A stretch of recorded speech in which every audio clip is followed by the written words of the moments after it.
Bonus 20% கேட்குறோம், சம்பளம் ஒரு கேட்குறோம். டாஸ்மாக் என்ன சொல்லுது தெரியுங்களா? நஷ்டத்தில் இருக்கு டாஸ்மாக். டாஸ்மாக்ல டிரான்ஸ்ஃபர் பாலிசியே கிடையாது, டாஸ்மாக்ல சட்ட விதிகளே கிடையாது. எம்ஜிஆர் மன்ற ஒன்றிய செயலாளருடைய சிபாரிசு அடிப்படையில் பணியிட மாறுதல் வழங்கப்பட்டிருக்கு. அமைச்சர் அலுவலகத்திலிருந்து சிபாரிசு கடிதங்கள், ஆயிரக்கணக்கான சிபாரிசு கடிதங்கள். கடந்த 2 அதிமுக ஆட்சி காலத்தில் அமைச்சராக இருந்த திரு நத்தம் விஸ்வநாதன் அவர்களும் திரு தங்கமணி அவர்களும் அவருடைய அமைச்சர் அலுவலகத்தில் இதுக்குன்னு ஏஜென்சிங்க இருக்காங்க. ஒரு அரசனுடைய நிர்வாகத்தினுடைய செயல்முறை ஆணையிலேயே அமைச்சருடைய பரிந்துரையை குறிப்பிடுகிற சொன்னால் எந்த அளவுக்கு அது சட்ட விதி மீறல். இந்த காசு கொடுத்தா ஒரே நாளில் டிரான்ஸ்ஃபர் கிடைக்கும்.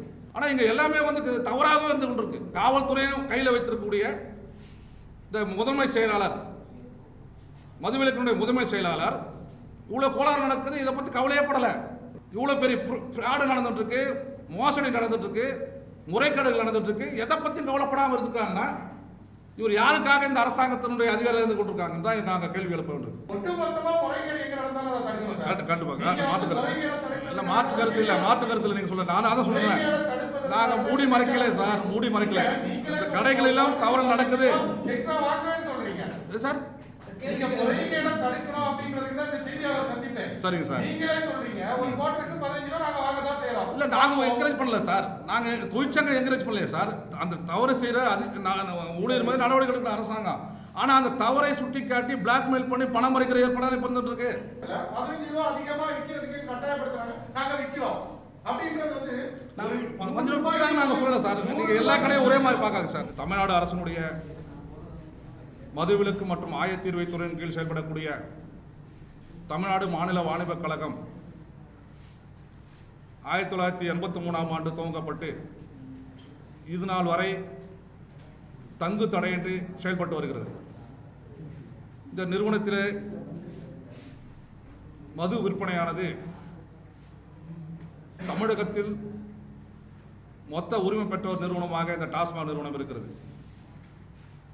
இந்த மொத்த விற்பனையில் இந்த நிறுவனமானது பல மதுக்கூட உரிமை பெற்ற மதுக்கூடங்கள், நட்சத்திர விடுதிகள், கூட்டுறவு அமைப்புகள், நுகர்பொருள் வாணிபக் கழகம், இராணுவ அங்காடிகளிலே அது விற்பனை செய்து வந்தது. இதன் மூலம் ஆண்டுக்கு ஒரு 3000 கோடி ரூபாய் அளவிற்கு வரி வருவாய் கிடைத்துக் கொண்டிருந்தது. அதன் பிறகு சில்லறை விற்பனையிலும் டாஸ்மாக் நிறுவனம் ஈடுபடும் என்று அரசு முடிவெடுத்தது. 2003 7300க்கும் மேற்பட்ட டாஸ்மாக் கடைகளை, தனியார் வசம் இருந்த டாஸ்மாக் கடைகளை அரசே ஏற்று நடத்தி கொண்டிருக்கிறது. இந்த கடைகளில் பணிபுரிவதற்கு 36,000 படித்த பட்டதாரிகளை பணிக்கு அமர்த்தியது. இந்த பணிக்கு வந்த ஊழியர்கள் காப்புத் தொகையாக ரூபாய் 50,000, ரூபாய் 15,000, ரூபாய் 10,000 என செலுத்தியிருக்கிறார்கள். இவருடைய பணி நிலைமை ஆணையிலே தற்காலிக தொகுப்பூதிய ஒப்பந்த அடிப்படையிலான பகுதி நேர ஊழியர்கள் என்று பணி நியமன ஆணையிலே குறிப்பிட்டிருக்கு. அது தற்காலிக தொகுப்பூதிய ஒப்பந்த மற்றும் பகுதி நேர ஊழியர்கள். அரசாங்கம் 2003 இந்த மதுபான கடைகளை ஏற்று நடத்துகின்ற நேரமானது காலை 8 மணி முதல் நள்ளிரவு 12 மணி வரை, கிட்டத்தட்ட 16 மணி நேரம் இந்த ஊழியர்கள் வேலை செய்கிறார்கள். இவர்களை பகுதி நேர ஊழியர்களாக அப்போது இருந்த அரசு அறிவித்தது. இவருடைய ஊதியம் துவக்க காலத்தில் 3000, 2000, 1500 ரூபாய். ஒரு குறைந்தபட்ச ஊதியத்தை கூட வழங்காமல் இந்த ஊழியர்களுடைய உழைப்பை ஒரு அரசாங்கமே சுரண்டை கொண்டிருந்தது. இந்த உழைப்பு சுரண்டலுக்கு எதிராக எங்களை போன்ற தொழிற்சங்கங்கள் இந்த தொழிலாளர்களை சங்க ரீதியாக அணிதிரட்டி இவர்களுக்கு கிடைக்க வேண்டிய சட்டப்படியான உரிமைகளுக்காக கோரிக்கைகளை உருவாக்கி போராட்டங்கள் நடத்தியிருக்கிறோம். நீதிமன்றத்திலே வழக்குகள் தொடுத்திருக்கிறோம். ஆனால் இந்த நீதிமன்ற நடவடிக்கையிலோ போராட்டத்திலோ ஆளுகின்ற அரசாங்கங்கள் எந்தவித அக்கறையும் செலுத்தாமல் இதனால் இருந்து கொண்டிருப்பது கவலை அளிக்கிறது. ஆட்சி மாறினாலும் காட்சி மாறவில்லை என்ற நிலையிலே தான் இந்த டாஸ்மாகுடைய பணிநிலை இருந்து கொண்டிருக்கிறது என்பதை கவலையோடு நாங்கள் சுட்டிக்காட்ட விரும்புகிறோம். இந்த நிறுவனமானது கம்பெனிகள் சட்டத்தின் கீழே பதிவு செய்யப்பட்ட நிறுவனம். இந்த நிறுவனத்திலே பணியாற்றக்கூடிய தொழிலாளருக்கு தொழிலாளர் சட்டங்கள் அமலாக்கப்பட வேண்டும். ஆனால் தமிழ்நாடு அரசு இந்த டாஸ்மாக் நிறுவனத்திற்கு கடைகள் மற்றும் நிறுவனங்கள் சட்டத்திலிருந்து விதிவிலக்கு வழங்கியிருக்கிறது. அதுபோன்று இஎஸ்ஐ சட்டத்திலிருந்து விதிவிலக்கு வழங்கியிருக்கிறது. அதுபோன்று தேசிய பண்டிகை விடுமுறை சட்டத்திலிருந்து விதிவிலக்கு வழங்கியிருக்கிறது. ஒரு முன்மாதிரி நிறுவனமாக செயல்பட வேண்டிய டாஸ்மாக் நிறுவனத்தில் தான் இயற்றிய சட்டங்களை அமுல்படுத்தாமல் அதிலிருந்து விதிவிலக்கு அளிப்பது என்பது இந்த அரசுக்கு தொழிலாளர் நலனில் உள்ள அக்கறையை எடுத்து காட்டுகிறது. ஏனென்று சொன்னால், ஒரு அரசு தான் இயற்றிய சட்டத்தை அமுல்படுத்துவதிலே தான் அதனுடைய முனைப்பு காட்ட வேண்டும். ஆனால் டாஸ்மாகில் அதுக்கு நேரு விரோதமான செயல்பாடாகத்தான் இருந்து கொண்டிருக்கிறது. 8 மணி நேர வேலை, வார விடுமுறை, தேசிய பண்டிகை விடுமுறை உள்ளிட்ட எந்த சட்டங்களும் இந்த டாஸ்மாக் ஊழியர்களுக்கு வழங்கப்படுவதில்லை. இப்போ தமிழ்நாட்டில் பார்த்தீங்கன்னா 11 அயல்நாட்டு மது பானங்கள் உற்பத்தி செய்யக்கூடிய ஆலைகள் இருக்கிறது. 7 பீர் தயாரிக்கின்ற ஆலைகள் இருக்கிறது. ஒரு ஒயின் தயாரிப்பு ஆலை என 19 உற்பத்தி நிறுவனங்கள் இருக்கிறது. இந்த 19 உற்பத்தி நிறுவனங்களிலிருந்து 350 வகையான மதுபானங்கள் விற்பனைக்கு வருகிறது. இப்போ மாதம் ஒன்றுக்கு இந்த உற்பத்தி நிறுவனங்கள் 40 கோடி அளவிற்கு மதுபானங்களை தயாரிக்குது. இப்படி தயாரிக்கின்ற மதுபானங்களை டாஸ்மாக் நிர்வாகம் நேரடியாக கொள்முதல் செய்கிறது. அப்படி நேரடியாக கொள்முதல் செய்யக்கூடிய மதுபானங்களில் low range, medium range, premium range என்ற 3 வகையாக அதனுடைய விலைகள் அடிப்படையில் கொள்முதல் செய்யப்படுகிறது. இப்போ டாஸ்மாகில் பார்த்தீங்கன்னா லோ ரேஞ்ச் என்று சொல்லக்கூடிய ஒரு குறைந்த விலையில் கூடிய மதுபானங்கள் கடைகளில் அதிகமாக விற்பனை செய்வதில்லை. மாறாக பிரீமியம் ரேஞ்ச் என்று சொல்லக்கூடிய விலை உயர்ந்த மதுபானங்கள் தான் அதிக அளவில் கொள்முதல் செய்யப்படுகிறது, கடைகளில் திணிக்கப்படுகிறது.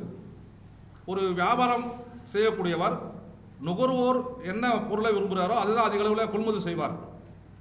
ஆனால் டாஸ்மாகில் அதுக்கு நேர்மாறாக இருக்கிறது. நுகர்வோர் எதை விரும்புகிறாரோ அதை அதிக அளவில் கொள்முதல் செய்யாமல் எந்த நிறுவனம் தங்களுக்கு சாதகமாக ஆதாயம் அடையக்கூடிய வகையில் அது கவனிக்கிறதோ அந்த மதுபான நிறுவனங்களுடைய மதுபானங்களை இவர்கள் அதிக அளவில் கொள்முதல் செய்கிறாங்க. அதே போன்று கடைகளில் இருக்கக்கூடிய ஊழியர்கள் தங்கள் கடையிலே விற்பனையாகக்கூடிய மது ரகங்கள் அது தேவைப்பட்டியல் என்ற முறையில் டாஸ்மாக் நிர்வாகத்திட்ட கேட்கின்ற போது கடை ஊழியர்கள் கேட்கக்கூடிய மதுபானங்களை அனுப்புவதில்லை. மாறாக அதிகாரிகளுடைய விருப்பம் கொண்ட அந்த மது வகைகளை தான் அதிக அளவில் டாஸ்மாக் கடைகளில் திணிக்கப்படுது. இதனால் விற்பனையாகாமல் பல 100 கோடி ரூபாய் மதிப்புள்ள மதுபானங்கள் தேங்கி கிடக்கு. ஒவ்வொரு கடையிலும் குறைந்தபட்சம் ஒரு 5 லட்சத்திலிருந்து 25 லட்சம் வரை மதுபானங்கள் விற்பனையாகாமல் தேக்கம் அடைஞ்சிருக்கு. இப்போ இந்த அரசாங்கம் மதுவை கொள்முதல் செய்து தன்னுடைய கிடங்குக்கு வந்த பிறகு அந்த கிடங்கிலிருந்து கடைக்கு வந்த பிறகு செட்டில்மெண்ட்டாக கொடுத்துருவாங்க. எந்த மது உற்பத்தி நிறுவனங்களுக்கு பேமெண்ட் ஆகிடும். அது விற்கிறதுக்கு முன்னாடியே பேமெண்ட் செய்யப்படுது. இப்போ இதில் ஒரு பெரிய லாபி நடந்துட்டு இருக்கு. இப்போ விற்பனையாகிற சரக்குகளை அந்த நிறுவனங்கள் திரும்பி எடுக்கணும். ஆனால் திரும்பி எடுக்காமல் ஒரு கடையில் 90 நாட்களுக்கு மேலாக சரக்குகள் இருந்தால் அதை வேறு கடைக்கு திருப்பி விடக்கூடிய ஏற்பாடாக தான் இப்போது டாஸ்மாகில் இருந்து கொண்டு இருக்குது. அதுபோன்று டாஸ்மாகில் அதிகாரிகள் நியமனம், நீங்கள் போக்குவரத்து, மின்சாரம் போன்ற அரசு நிறுவனங்களில் அந்த போக்குவரத்து தொழில்நுட்பம் தெரிந்த பயிற்சி பெற்ற பட்டம் பெற்றவர்கள் தான் அதிகாரிகள் நியமிப்பாங்க. நீங்கள் பிஇ மெக்கானிக்கல் படித்தவர் தான் டெப்போ மேனேஜர்னு சொல்லுவாங்க.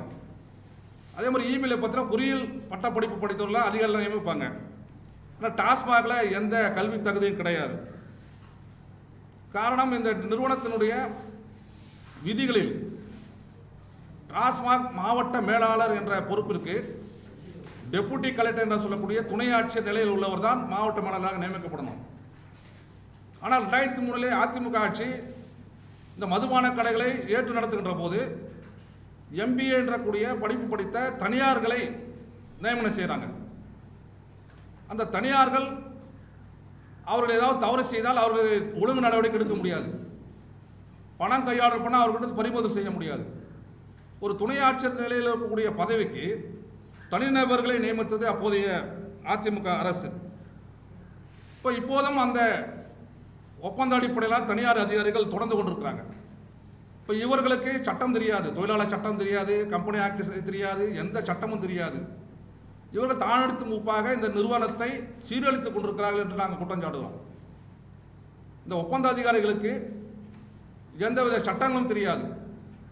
ஆக மேலதிகாரிகள் மற்றும் அரசியல்வாதிகளுடைய பின்புலத்தில் இந்த அதிகாரிகள் இன்றும் இந்த பதவியிலே நீடித்துக் கொண்டிருக்கிறார்கள். இந்த டாஸ்மாக் மாவட்ட மேலாளர் படித்த படிப்பை விட கூடுதலான கல்வி தகுதி உள்ள ஏராளமான பேர் இதே கடைப்படையில் இருந்து கொண்டிருக்கிறார்கள். ஆனால் இன்றைக்கு அவர்கள் தொடர்ந்து இந்த நிறுவனத்திலே அதிகாரியாக நிற்பதில் அரசியல்வாதிகளுடைய தொடர்பு இருப்பதாக நாங்கள் குற்றம் சாட்டுகிறோம். அதுபோன்ற டாஸ்மாகினுடைய முதுநிலை மண்டல மேலாளர்கள், பொது மேலாளர்கள், இந்த உயர் பொறுப்பு வரக்கூடியவர்கள் வருவாய்த்துறையை சார்ந்த DRO என்ற சொல்ல டிஸ்ட்ரிக்ட் ரெவன்யூ ஆஃபீஸர்ஸ். இவர்கள் அயல் துறை என்ற பேரில் டெபுடேஷன் என்ற பேரில் இந்த டாஸ்மாகுள்ள வராங்க. வரவர் ஒரு வருஷம் மேலே இருக்கிறது கிடையாது. ஒரு வருஷம் இருந்துட்டு அவர் திருப்பி பேரண்ட் டிபார்ட்மெண்ட்டுக்கு போயிடுவார். இப்போ வரக்கூடியவர் இந்த நிறுவனத்தை புரிந்து கொள்வதற்கு, இந்த நிறுவனம் கம்பெனி சட்டத்தின் பதிவு செய்யப்பட்ட நிறுவனம், தொழிலாளர் சட்டங்கள் அமலாக்க வேண்டிய நிறுவனம், இதையெல்லாம் அவர் அறிந்து புரிந்து கொள்வதற்கு 6 மாதம் ஆகும். ஆனால் இவர் ஒரு வருஷத்துலேயே இந்த நிறுவனத்தை விட்டு போயிடுவார். இப்போ அதிகாரிகள் என்னென்னா இந்த டாஸ்மாகை குறிவைத்து வரக்கூடிய ஏற்பாடு இருக்குது. இப்போ ஒரு அதிகாரி டிஸ்ட்ரிக்ட் மேனேஜராக வராரு, வெளியே போகிறாரு, திருப்பியும் சீனியர் ரீஜனல் மேனேஜராக திருப்பியும் உள்ளே வராரு, வெளியே போகிறாரு, திருப்பியும் ஜெனரல் மேனேஜராக உள்ளே வராரு, வெளியே போகிறாரு, திருப்பியும் MDயாக வராரு, வெளியே போகிறாரு, மதுவிலக்கு ஆணையராக அந்த பொறுப்புக்கும் வராரு. ஒருவரே கிட்டத்தட்ட 5-6 பொறுப்புக்கு தொடர்ச்சியாக இந்த நிறுவனத்துக்குள்ளே சுற்றிக்கிட்டே இருக்காரு. காரணம் என்ன? இதில் சேவைத்துறையாது டாஸ்மாக்கு. அப்போ அதிகாரிகள் முழுக்க இதில் பணம் பெறக்கூடிய ஆதாயம் அடையக்கூடிய நோக்கத்தோடு தான் இந்த நிறுவனத்தை பயன்படுத்தி கொண்டிருக்காங்க. ஒவ்வொரு அதிகாரியும் இந்த அயல்துறை பொறுப்புக்கு வருகின்ற போது அது ஒரு விலை தீர்மானிக்கப்பட்டு அந்த விலையை கொடுத்துவிட்டு தான் இந்த போஸ்டிங்கை கிடைப்பதாக தகவல் வருகிறது. ஒரு டிஸ்ட்ரிக்ட் மேனேஜர் போஸ்டிங் என்பது 15 லட்சம் ரூபாய். அவர் காலம் என்பது ஒரு ஆண்டு. லீஸுக்கு விடுற மாதிரி டிஸ்ட்ரிக்ட் ஆஃபீஸுங்கள, டாஸ்மாக் ஆஃபீஸில் லீஸுக்கு விடுற ஏற்பாடாக ஆட்சியாளர்கள் செய்த விளைவின் விளைவாக டாஸ்மாகில் அனைத்து விதமான நிர்வாக நடவடிக்கைகளும் பெரும் முறைகேடுகள் நடந்து கொண்டிருக்கிறது என்பதை உங்கள் கவனத்துக்கு நாங்கள் கொண்டு வரோம். இது மட்டும் இல்லாமல் டாஸ்மாக் கடைகள் ஆய்வு என்பதில் பெருமளவில் முறைகேடு நடந்து கொண்டிருக்கு. டாஸ்மாக் கடை ஆய்வு என்பது அந்த கடையினுடைய விற்பனை, வரக்கூடிய நுகர்வோருக்கு என்ன பிரச்சனை இருக்குது, ஊழியருக்கு என்ன பிரச்சனை இருக்குது, இப்படியெல்லாம் அவர்கள் எந்தவித அக்கறையும் செலுத்தாமல் இந்த ஊழியர்கள் மீது பொய்யான குற்றச்சாட்டுகளை சுமத்தி அதன் மீது அவர்கள் பணம் பெறக்கூடிய ஏற்பாடு. இந்த கடை ஆய்வுக்கு என்று டாஸ்மாக் கடைகளே இன்ஸ்பெக்ஷன் நோட் என்பது இருக்கு, தணிக்கை பதிவேடு இருக்கு. எந்த அதிகாரியும் அந்த தணிக்கை பதிவேட்டு குறிப்பிடவில்லை. ஒரு ரெடிமேட் ஃபார்மை வச்சுக்கிட்டு நீ இந்த தவறை செய்தாய் மிரட்டை கையெழுத்து வாங்குவது. இந்த ஊழியர்களும் தனக்கு வேலை போயிடும் என்ற முறையில் அவர்கள் எதிர்பார்ப்பதை கொடுத்து அந்த நடவடிக்கைகளை தப்பித்துக் கொள்ளக்கூடிய ஏற்பாடாக இந்த கடை ஆய்வில் நடந்து கொண்டிருக்கு. அதுபோன்று ஆடிட்டு தணிக்கை, கடைகளில் தணிக்கை நடக்கின்றது. இந்த தணிக்கை டாஸ்மாக் அதிகாரிகள் செய்வதில்லை, அது தனியாக ஒரு தனிநபருக்கு ஏஜென்சியை கொடுத்து அவர் சில நபர்களை வைத்துக்கொண்டு அவர்கள் கடை தணிக்கை செய்கிறார்கள். அந்த தணிக்கையில் கடையில் சரக்கு இருப்பு விற்பனை தொகை சரியாக இருந்தாலும் வந்ததுக்காக நாங்கள் 500 ரூபாய் ஷார்ட்டேஜ் இருக்குது, 1000 ரூபாய் ஷார்ட்டேஜ் இருக்குன்னு எழுதிட்டு போனோம் அப்படின்னா நாங்கள் வேலைக்கு வரலன்னு தெரிஞ்சிடும். ஆகவே நாங்கள் 500 ரூபாய் 1000 ரூபாய் ஷார்ட்டேஜ் எழுதுகின்ற முறையில் அநேகமாக எல்லா கடைகளிலும் இந்த ஷார்ட்டேஜ் அமௌண்ட் என்பது இருந்து கொண்டிருக்குது. இங்கே அதுக்கடுத்து மிகப்பெரிய ஸ்கேம் என்பது இந்த டிரான்ஸ்ஃபர் போஸ்டிங். டாஸ்மாகில் டிரான்ஸ்ஃபர் பாலிசியே கிடையாது. டாஸ்மாகில் சட்ட விதிகளே கிடையாது. டிரான்ஸ்ஃபர் பாலிசியும் கிடையாது. இப்போ டிரான்ஸ்ஃபர் பாலிசி இல்லாதனால நீங்கள் 2003 பணியில் சேர்ந்த ஒரு பகுதியினர் இன்றும் ஒரே கடையில் பணி புரிந்து கொடுக்குறாங்க. கிட்டத்தட்ட 18 வருஷமாக ஒரே கடையில் பணி புரிந்து கொடுத்துருக்காங்க. எப்படி சாத்தியமாகுது? அப்போ இந்த ஊழியர்கள் இருக்கிற கடையை விட்டு போகாமல் இருப்பதற்கு கவனிக்க வேண்டியிருக்கு. வேறு கடையிலிருந்து இந்த கடைக்கு வருவதற்கும் கவனிக்க வேண்டியிருக்கு. இப்போ இந்த பணியிட மாறுதலில் அரசியல் தலையீடுகள் இருந்து கொண்டிருக்கு. அமைச்சர் அலுவலகத்திலிருந்து சிபாரிசு கடிதங்கள், ஆயிரக்கணக்கான சிபாரிசு கடிதங்கள். அந்த சிபாரிசு கடிதங்களை இந்த அதிகாரிகள் தங்களுடைய செயல்முறை ஆணையிலேயே குறிப்பிடுறாங்க. அமைச்சருடைய பரிந்துரையின் அடிப்படையில் இந்த நபருக்கு நாங்கள் பணியிட மாறுதல் வழங்குகிறோம். ஒரு அரசனுடைய நிர்வாகத்தினுடைய செயல்முறை ஆணையிலேயே அமைச்சருடைய பரிந்துரையை குறிப்பிடுகிறது என்று சொன்னால் எந்த அளவுக்கு அது சட்ட விதி மீறல். அதுபோன்று எம்ஜிஆர் மன்ற ஒன்றிய செயலாளருடைய சிபாரிசு அடிப்படையில் பணியிட மாறுதல் வழங்கப்பட்டிருக்கு. கடந்த 2 அதிமுக ஆட்சி காலத்தில் அமைச்சராக இருந்த திரு நத்தம் விஸ்வநாதன் அவர்களும் திரு தங்கமணி அவர்களும் அவருடைய அமைச்சர் அலுவலகத்தில் இதுக்குன்னு ஏஜென்சிங்க இருக்காங்க. இதுக்குன்னு ஒரு ஏஜென்சியை போட்டு காசு கொடுத்தா ரெக்கமெண்டேஷன் லெட்டர், எந்த கடை விரும்பினாலும் காசு கொடுத்தா காரியம் நடக்கும். இப்போ அப்பாவி தொழிலாளர்கள், இந்த உண்மையிலேயே பாதிக்கப்படக்கூடிய தொழிலாளிகள், உடல்நலம் பாதிக்கப்பட்டிருக்கோம், குடும்ப சூழ்நிலைக்கும் அவர் டிரான்ஸ்ஃபர் கேட்டால் நிர்வாக ரூல்ஸை பேசும். அவர் வந்து டிஸ்ட்ரிக்ட் மேனேஜருடைய பரிந்துரை பண்ணணும், சீனியர் மேனேஜர் பரிந்துரை பண்ணணும், அப்புறம் ஹெட் ஆஃபீஸ் வந்து அவர் சொல்லக்கூடிய காரணம் உண்மையான ஆராய்வோம். கிட்டத்தட்ட ஒரு தொழிலாளியுடைய டிரான்ஸ்ஃபர் கேட்டு நாங்கள் 2 வருஷமாக ப்ராசஸில் இருக்குது. ஆனால் இந்த காசு கொடுத்தா ஒரே நாளில் டிரான்ஸ்ஃபர் கிடைக்கும். இப்போ சமீபத்தில் போன 6ஆம் தேதி ஒரு நபர் டிரான்ஸ்ஃபர் கேட்குறாரு. 6/8, 7/8 SRM சாங்ஷன் பண்ணுறாரு. 10/8 அவருக்கு டிரான்ஸ்ஃபர் கிடைக்குது. 4 நாளில் டிரான்ஸ்ஃபர் கிடைக்குது. அவர் இருக்கிறதுக்கு பார்த்தீங்கன்னா மியூசியம் எதிர்க்க இருக்கார் கடையில். அவர் மியூசியம் எதிர்க்க இருக்கிற கடையில் இருக்கிற அவர் வந்து இங்கே இருக்க ட்ரிப்ளிங் கணக்கு கடைக்கு டிரான்ஸ்ஃபர் வாங்கினார். என்ன காரணம்? மியூசியம் எக்கோ இருக்கு, ட்ரிப்ளிங் கணக்கு என்ன டிஸ்டன்ஸ் இருக்கு? அப்போ எல்லாமே இதில் பணம் விளையாட கொண்டு இருக்கு. ஒரு அரசு நிறுவனத்தில் எல்லாவற்றுக்கும் பணம் முறைகேடுன்றது வேற எந்த நிறுவனத்திலும் கிடையாது. நீங்கள் அநேகமாக போக்குவரத்தில், மின்சாரம் போன்ற அரசு பொது நிறுவனங்கள் இலைமுறை காய்முறையாக தவறுகள் நடக்கலாம். ஆனால் இங்கே எல்லாமே வந்து தவறாகவே இருந்து கொண்டிருக்கு. இந்த துரதிருஷ்டம்னா, இப்போ 2 தினங்களுக்கு முன்பு நம்முடைய உள்துறை செயலாளரை டாஸ்மாகுடைய இயக்குநர் தலைவராக நியமிச்சிருக்கு அரசாங்கம். எப்பவுமே வந்து டாஸ்மாகுடைய சேர்மனாக வந்து ஹோம் செக்ரட்டரியாக இருப்பார். ஆனால் கடந்த அதிமுக ஆட்சியில் அமைச்சராக இந்த நத்த விஸ்வநாதனை அவங்க இந்த குழுவினுடைய தலைவராக நியமிக்கிறாங்க. அதே பிறகு தங்கமணியை இந்த குழுவினுடைய தலைவராக நியமிக்கிறாங்க. இப்போ வந்து இந்த அரசாங்கம் இப்போ IAS ஆஃபீஸரை நியமிச்சிருக்கு.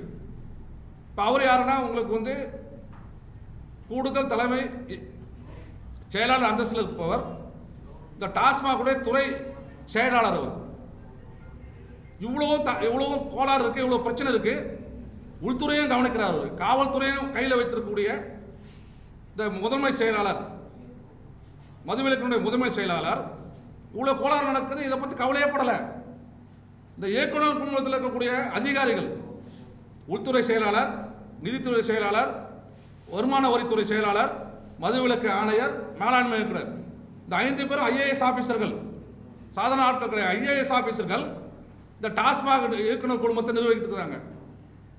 இவ்வளோ பெரிய ஃப்ராடு நடந்துட்டு இருக்கு, மோசடி நடந்துட்டு இருக்கு, முறைகேடுகள் நடந்துட்டு இருக்கு. எதை பற்றி கவலைப்படாமல் இருக்காங்கன்னா இவர் யாருக்காக இந்த அரசாங்கத்தினுடைய அதிகாரம் இருந்து கொண்டிருக்காங்க தான் நாங்கள் கேள்வி எழுப்ப வேண்டும். வருஷத்துக்கு 30,000 கோடி கிடைக்குது, 32,000 கோடி அரசுக்கு கிடைக்குது, பெருமடிச்சுக்கிட்டு இருக்கிற இந்த அரசாங்கம் அது வரி வருவாய் நீங்கள் டாஸ்மாகில் விற்பனையினுடைய ஓவரால் டேர்ன் ஓவர் கிட்டத்தட்ட 50,000 கோடி. இந்த 50,000 கோடியில் அரசாங்கம் 34,000 கோடி டாக்ஸ் எடுத்துக்குது. இப்போ நாங்கள் எங்களுடைய தொழிலாளர்களுடைய கோரிக்கைகளில் போனஸ் 20% கேட்குறோம், சம்பளம் ஒரு கேட்குறோம். டாஸ்மாக் என்ன சொல்லுது தெரியுங்களா? நஷ்டத்தில் இருக்குது டாஸ்மாக். யாரா நம்புவாங்களா? டாஸ்மாக் நஷ்டத்தில் இயங்குறது என்று நம்புவாங்களா? இப்போ டாஸ்மாக் நிர்வாகம் என்ன சொல்லுதுன்னா, வருமானம் வருது, அது எங்கள் கார்பரேஷனுக்கு வரல, அது வரியாக அரசாங்கம் எடுத்து கொண்டு போயிடுது, எங்களுக்கான செலவினத்துக்கு கூட நாங்கள் கஷ்டப்படுறோம். அப்போ இந்த வருமானத்தை மதுவின் மூலம் விற்பனை மூலம் வரக்கூடிய வருமானத்தை அதை விற்று வருமானத்தை அரசுக்கு ஈட்டி தரக்கூடிய இந்த ஊழியர்களுக்கு ஒரு நியாயமான சம்பளத்தை வழங்கணும்ல. இந்த 18 ஆண்டுகளில் 15 முறை சம்பள உயர்வு உயர்த்திருக்காங்க. நீங்கள் பார்த்துருப்பீங்க. ஒவ்வொரு சட்டமன்ற கூட்டத்திலையும் நாங்கள் போராட்டம் நடத்துவோம். உடனே அரசாங்கம் 500, 400, 300 உயர்வு. இப்போ பத்திரிகைலாம் டாஸ்மாக் ஊதிய உயர்வு அரசாங்க அறிவிப்புன்னு போடுவீங்க. இப்போ வெளியிருக்கணும் பார்த்தா 5,000, 10,000 உயர்வு வாங்கின மாதிரி தெரியும். ஆனால் 500, 400, 300 கொச்சப்படுத்துகிறாங்க. படித்த பட்டதாரிகள் 2003 அதிமுக அரசு கொண்டு வந்த வேலை தடை சட்டத்தின் மூலம் வேலை கிடைக்காத இளைஞர்கள் கிடைத்த வேலையாவது இந்த அரசாங்க வேலை சாரா விற்கிற தொழிலாக இருந்தால் என்ன பண்ண அரசாங்க வேலைன்னு நம்பி வந்த இந்த ஊழியர்கள் இன்றைக்கு அவருடைய உழைப்புக்கேற்ற ஊதியம் கிடைக்காமல் அவருடைய வாழ்வாதாரம் பாதித்திருக்கின்றதை உங்கள் கவனத்துக்கு நாங்கள் கொண்டு வரோம். இப்போ இந்த வருமானம் என்பது டாஸ்மாக் ஏராளமான வகைகளை கிடைக்குது. ஒன்று, இந்த மது மூலம் வரக்கூடிய வரி வருவாய். இந்த லைசன்ஸ் கொடுக்குறதுல நட்சத்திர ஹோட்டல்களுக்கு மற்றவங்களுக்கு கொடுக்கக்கூடியதில் வரக்கூடிய அது ஒரு டேக்ஸ், அது ஒரு வகையான வருவாய் அதுக்கு கிடைச்சிருக்கு. அதுக்கு பிறகு மதுக்கூடங்கள், டாஸ்மாக் கடைகளோடு இருக்கக்கூடிய பார் என்ன சொல்லக்கூடிய மதுக்கூடங்கள், அந்த மதுக்கூடங்கள் ஏலம் எடுப்பது. அந்த மதுக்கூடங்கள் ஏலத்தில் இப்போ உங்களுக்கு அதில் ஆர்வருக்கெல்லாம் பணம் தான் நீங்கள் அதில் வந்து அந்த பாரில் டெண்டரில் நீங்கள் பங்கேற்க முடியாது. ஆளுங்கட்சியினர் தான் மட்டும்தான் அவருக்கு தான் படிவமே தரப்படும். டெண்டர் படிவம் என்பது ஆளுங்கட்சியினர் மட்டும் தரப்படும். யார் ஆளுங்கட்சியாக விரும்புகிறாங்களோ அவர் தான் அவருக்கு அந்த பார் என்பது கொடுக்கப்படும். இந்த பார் எடுத்தவர் அரசாங்கத்துக்கு அவர் மாதம் அந்த கடனுடைய விற்பனை தொகையில் 2.5% பணம் செலுத்தணும். ஏன்னா அவர் வந்து காலி பாட்டில் சேகரிச்சுக்கிறாரு, தின்பண்டம் விற்கிறாரு. அதனால் வந்து அவர் வந்து அரசாங்கத்துக்கு மாதாந்திர தொகை கட்டணும். இப்போ இந்த பார் ஓனர்ஸ் எல்லாம் போய் நாங்கள் கஷ்டப்படுறோம், எங்களுக்கு கட்டுப்படி ஆகலை, ஒன்றும் அரசாங்கம் அப்படியே கட்டுப்படி ஆகலையா, உங்களுக்கு வந்து அந்த சதவீதத்தை குறைச்சி 1.8% நீங்கள் கட்டினா போதும். மது உற்பத்தியாளர் உரிமையாளர்கள் எங்களுக்கு கட்டுப்படி ஆகலை நிர்வாகங்கள் சொன்ன போது அரசாங்கம் மது விலையை உயர்த்தி அவர்களுக்கு தராங்க. ஆனால் நாங்கள் 18 ஆண்டு காலமாக நாங்கள் வேலை செய்திருக்கிற எங்களுக்கு சட்டப்படியான குறைந்தபட்ச சம்பளப்படியான எங்கள் சம்பளத்துக்குள்ள நாங்கள் கேட்குறோம், கொடுக்க முடியாதுன்னு. இதை எதிர்த்து நாங்கள் சென்னை தொழிலாளர் நீதிமன்றத்தில் வழக்கு போட்டோம்.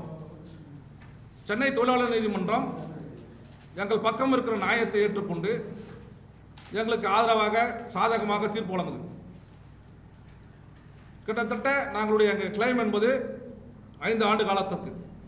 அந்த 5 ஆண்டு காலத்துக்கு 4,19,000 ரூபாய் இந்த தொழிலாளிக்கு கொடுக்கணும்னு உத்தரவு. நீங்கள் 18 ஆண்டு காலம் கணக்கு போட்டிங்கன்னா ஒவ்வொரு தொழிலாளிக்கு 10 லட்சம் ரூபாய் இந்த அரசாங்கம் அரியஸ் கொடுக்கணும். இந்த தொழிலாளர்களோட உழைப்பை சுரண்டி அவர்களுக்கு சட்டப்படி வழங்க வேண்டிய குறைந்தபட்ச ஊதிய சட்டம், வார விடுமுறை சட்டம், ஓவர் டைம் வேஜுக்கான சட்டம், இதெல்லாம் பார்த்தீங்கன்னா கிட்டத்தட்ட 10 லட்ச ரூபாய் ஒவ்வொரு தொழிலாளிக்கும் இந்த அரசாங்கம் கொடுக்கணும்.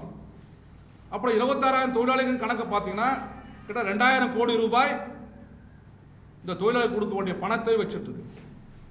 இப்போ அது வட்டி காசு கூட கிடையாது, இப்போ கொடுக்குற சம்பளம். அப்போ இந்த தொழிலாளிகளை ஒரு நவீன கொத்தடிமை முறைக்கு இந்த அரசாங்கம் நடத்தி வருவதை ஏற்க முடியாது. ஆகவே இந்த தொழிலாளர்களுடைய பணிநிலையில் ஒரு மாற்றத்தை உருவாக்கணும். தொழிலாளர் சட்டங்களை இவர்களுக்கு அமலாக்குன்றத நாங்கள் இந்த அரசாங்கத்திட்ட வலியுறுத்தக்கூடிய விஷயமா நாங்கள் பார்க்குறோம். அதுக்கடுத்து நீங்கள் இந்த அரசாங்கத்தினுடைய சொந்தமான கடை டாஸ்மாக் கடை நம்ம எல்லாருக்கும் சொல்லிக்கிட்டு இருக்கிறோம். ஆனால் மறைமுகமாக பார்த்தீங்கன்னா தனியாருடைய ஆதிக்கம் தான் இந்த டாஸ்மாக்குள்ள அதிகமாக இருக்கு. நீங்கள் அந்த மது என்பது தனியார், அந்த மது சரக்குகளை கொண்டு வர லாரி தனியார், அந்த மது விற்கக்கூடிய கடை கட்டடம் என்பது தனியார், அந்த கட்டடத்தில் இருக்கக்கூடிய பார் என்பது தனியார். இப்படி தனியாருடைய ஆதிக்கத்தை மீண்டும் இந்த டாஸ்மாக்குள்ள ஊடுருவப்பட்டிருக்கிறது. இந்த தனியார் என்பது ஏதோ வியாபாரம் செய்பவர்கள் ஆளுங்கட்சியை சம்பாதிப்பதற்கான ஏற்பாடாக இந்த வழிகளை திட்டமிட்டு ஆட்சியாளர் உருவாக்குகிறார் என்று நாங்கள் குற்றம் சாட்டுறோம். ஒரு அரசு நிறுவனத்துக்குள்ள ஆளுங்கட்சியினுடைய தலையீடு வேற எந்த நிறுவனத்திலும் கிடையாது. ஆனால் இந்த நிறுவனத்தில் அளவுக்கு அதிகமாக இருந்து கொண்டிருக்கிறது தான் நம்ம பார்க்க வேண்டியது. அடுத்து இந்த டாஸ்மாக் கடைகளுடைய அமைஞ்சிருக்கிற இடங்கள், அம்மையார் ஜெயலலிதா அவர்கள் 2016 ஆட்சிக்கு பொறுப்பேற்ற போது 500 கடைகளை மூடினார்கள். அவருடைய மறைவுக்கு பிறகு ஆட்சிக்கு வந்த திரு எடப்பாடி பழனிசாமி அவர்கள் 500 கடையை மூடினார். அவருடைய கொள்கை அடிப்படையில் வாக்குறுதி, தேர்தல் வாக்குறுதி அடிப்படையில் ஆண்டுக்கு 500 கடை மூடுவோம்னு அறிவிச்சாங்க. அந்த அடிப்படையில் 16, 17, 500, 1000 கடை மூடினாங்க. இதற்கிடையில் ஒரு பொதுநல வழக்கில் உச்சநீதிமன்றம், தேசிய மற்றும் மாநில நெடுஞ்சாலை பகுதியில் இருக்கக்கூடிய மதுபான கடைகளால் விபத்துகள் அதிகமாக ஏற்படுது, உயிர் சேதம் ஏற்படுகின்ற முறையில் அந்த கடைகளை அகற்றணும்னு உத்தரவிட்டது. அதன் அடிப்படையில் பார்த்தீங்கன்னா 3321 கடைகள், இந்த தேசிய நெடுஞ்சாலை கடைகள் மூடக்கூடிய நிலைமை வந்தது. இந்த மூடிய கடைகளை எந்த வகையிலாக திறக்கணுன்றதை அதிமுக அரசு முயற்சி பண்ணிச்சு. கிடைத்த இடத்திலெல்லாம் இடுகாடு, சுடுகாடு, வயல்வெளி, காட்டுப்பகுதி எங்கெல்லாம் கிடைக்குதாங்க தந்தாச்சு. இப்போ உச்சநீதிமன்றத்தில் அந்த உத்தரவை மறுபரிசீலனை சொன்ன இதே அதிமுக அரசு திருப்பியும் போகுது. இந்த தேசிய நெடுஞ்சாலையிலேருந்து 500 மீட்டர் தள்ளி வச்சுக்கிறோம், கிராம பகுதியில் நாங்கள் 220 மீட்டர் தள்ளி வச்சுக்கிறோம்னு சொல்லி இப்போ அதே கடைகள் அதே இடத்துல செயல்பட்டுக்கிட்டு இருக்கு. நீங்கள் சென்னை சுற்று வட்டார பகுதியில் தேசிய நெடுஞ்சாலையில் போனால் தெரியும், கடைகள் நீங்கள் வந்து அந்த தார் சாலைக்கு ஒட்டிய கடைகள் இருக்கு. இவன் வணங்கி விழுந்தானா தார் சாலையெல்லாம் வேணும், போகிற வர லாரியிலே பஸ்லேயே அவன் அடிப்பட்டு சாக்க வேண்டியதுதான். அப்போ இந்த கடையை இந்த அளவுக்கு ஏன் நடத்தணும் இந்த அரசாங்கம்? நீதிமன்றத்தை மதிக்க மாட்டோம், ஜனங்க வந்து எங்கள் பகுதியில் கடை வேணாம்னு சொன்னாலும் அதை மதிக்க மாட்டோம், அவங்கள காவல்துறை வைத்து நாங்கள் அடக்குவோம். அப்போ இந்த மது விற்பனையில் ஏன் இந்த அரசாங்கம், இந்த ஆட்சியாளர்கள் அக்கறை செலுத்துக்கின்றாங்க? இதில் வேடிக்கை என்னன்னா, டாஸ்மாக் நிர்வாகம் கிட்டத்தட்ட ஒரு 7 வங்கிகளில் கிட்டத்தட்ட 600 கோடி ரூபாய் கடன் வாங்கியிருக்கு. எப்படி கடன் வாங்கியிருக்கு? கடையில் இருக்கிற மது சரக்குகளை அடமானம் வைத்து வாங்கியிருக்குது. டாஸ்மாக் நிறுவனம் கடன் வாங்கி இந்த நிறுவனத்தை நடத்தணுமா? தேசியமயமாக்கப்பட்ட வங்கிகளையும் தனியார் வங்கிகளையும் கடன் வாங்கி தான் இந்த நிறுவனத்தை நடத்தணுமா இந்த அரசாங்கம்? இப்போ நம்ம நிதியமைச்சர் சொல்றாரு, முந்தைய அரசு இவ்வளவு லட்சம் கடன் வச்சுட்டு போச்சுன்னு. இப்போ கடன் வாங்கி இந்த நிறுவனத்தை நடத்த வேண்டிய அவசியம் இல்லாத நிலையில் இதை மூடிட்டு போகலாம். மதுவிலக்குன்றது அத்தனை பேருக்கு எதிர்பார்க்கக்கூடிய விஷயம். தொழிற்சங்கங்களாக எங்களுக்கு இந்த சமூக அக்கறை இருக்கிறது. இந்த குடியால் ஏற்படக்கூடிய சமூக